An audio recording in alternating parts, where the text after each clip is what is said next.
বাংলাদেশের নির্বাচনী প্রক্রিয়ায় প্রাথমিক যাচাই-বাছাইয়ে প্রার্থিতা বাতিল বা স্থগিত হওয়া এটি খুবই স্বাভাবিক একটি প্রক্রিয়া। কারণ বেশিরভাগ প্রার্থীরই নির্বাচনের প্রস্তুতি থাকে না। তারা হঠাৎ নির্বাচনে নামে। যার কারণে কাগজপত্র কিছুই ঠিক থাকে না।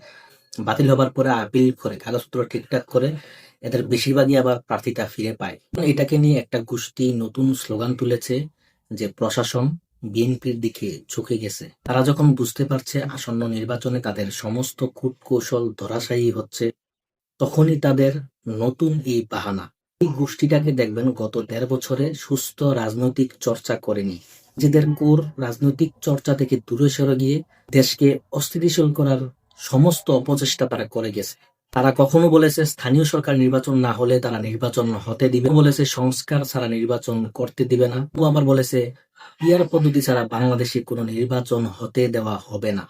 কখনো বলেছে গণপরিষদের কথা, আবার কখনো বলেছে গণভোট ছাড়া বাংলাদেশে কোনো জাতীয় নির্বাচন হতে দেওয়া হবে না।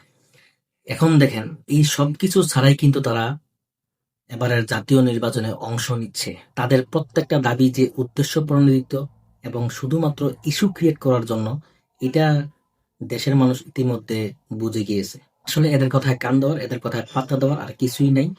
দেশের মানুষ একটি উৎসবমুখর পরিবেশে সুন্দর নির্বাচনের জন্য প্রস্তুতি নিচ্ছে।